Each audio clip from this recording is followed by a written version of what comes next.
पाकिस्तान के बाद अगर कोई देश भारत के लिए सबसे बड़ा खतरा रहा है तो वो है चीन।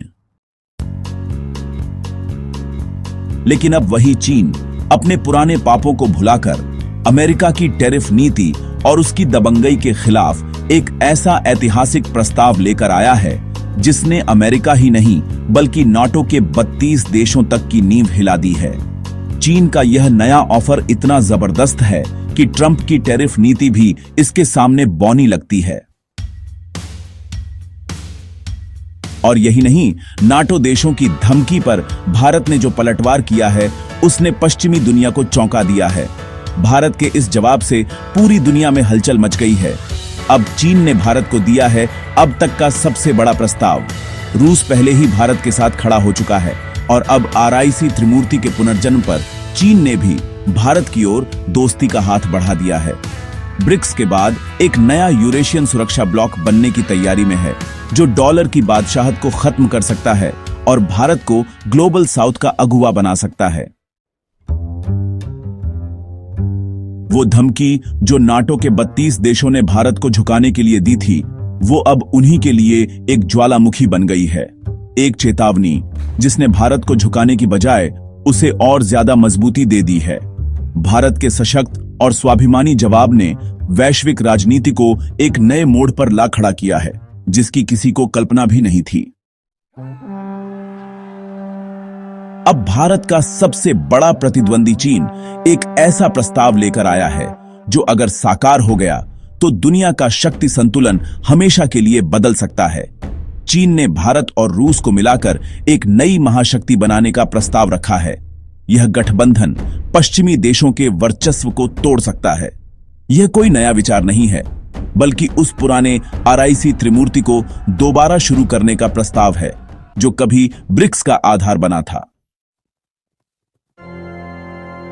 आरआईसी यानी रूस, इंडिया, चाइना, 3 महाशक्तियों का वह फोरम जिसने 1990 के दशक के अंत में वैश्विक मंच पर अपनी मौजूदगी दर्ज कराई थी। लेकिन 2020 में गलवान की घटना के बाद यह फोरम निष्क्रिय हो गया। भारत का चीन पर से भरोसा उठ गया था, मगर अब हालात बदले हैं। चीन ने खुद भारत को इस फोरम को दोबारा शुरू करने का न्योता दिया है और सिर्फ चीन ही नहीं, रूस भी यही चाहता है। रूस के उप विदेश मंत्री ने साफ कहा है कि वह आरआईसी की बहाली को लेकर भारत और चीन से बातचीत कर रहे हैं। यानी भारत अब एक बार फिर वैश्विक सत्ता के केंद्र में आ गया है। यह संकेत है कि एशिया की 3 बड़ी ताकतें अब मिलकर पश्चिम की चुनौती का जवाब देना चाहती हैं। कल्पना कीजिए, अगर भारत, रूस और चीन एक साथ आ जाएं तो क्या होगा। तीनों मिलकर दुनिया की सबसे बड़ी सैन्य और आर्थिक शक्ति बन सकते हैं।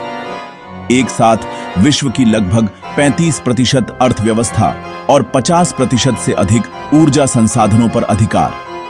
दुनिया की सबसे बड़ी सेनाएं, सबसे बड़ी जनसंख्या और सबसे तेजी से बढ़ती तकनीक, यह ब्लॉक अमेरिका तक को पीछे छोड़ सकता है। लेकिन इस सुनहरे सपने के साथ एक बड़ा संदेह भी जुड़ा है और वो है चीन की मंशा। भारत रूस पर तो फिर भी भरोसा कर सकता है, लेकिन चीन,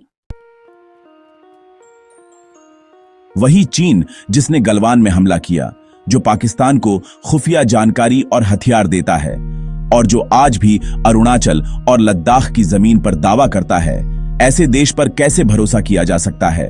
यह स्थिति दोधारी तलवार जैसी है। एक ओर ताकतवर बनने का मौका और दूसरी तरफ धोखा खाने का खतरा। चीन का यह प्रस्ताव उसकी मजबूरी भी हो सकती है। अमेरिका से चल रहे टैरिफ युद्ध में उसे भारत की जरूरत है, लेकिन क्या चीन अब वाकई भरोसेमंद साझेदार बन सकता है? भारत अब चीन के इस गेम को उसी की भाषा में खेलने की तैयारी कर रहा है।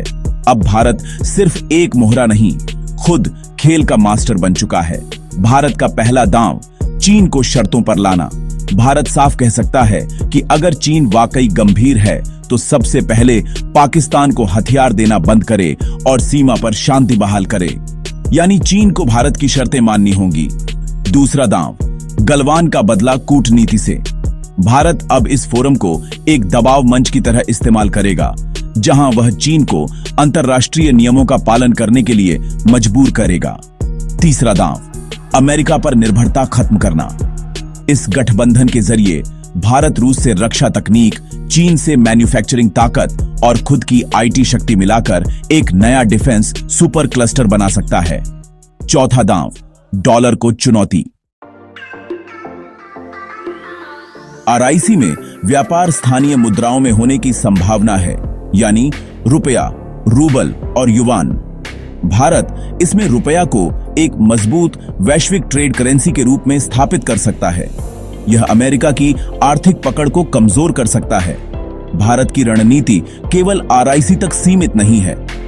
भारत अब ब्रिक्स और आरआईसी को मिलाकर एक नया पूर्वी सुरक्षा ब्लॉक यानी ईएसबी बनाने की सोच रहा है।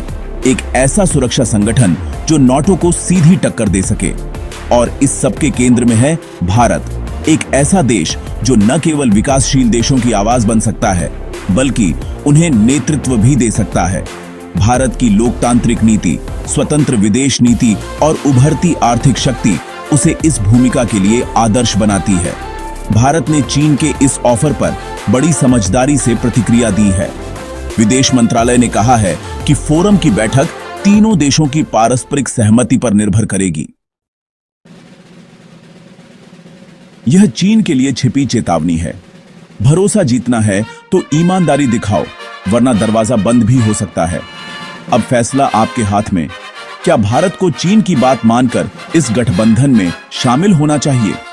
अपनी राय नीचे कमेंट में जरूर बताएं। वीडियो को लाइक, सब्सक्राइब और अपने दोस्तों तक जरूर शेयर करें। जय हिंद, वंदे मातरम।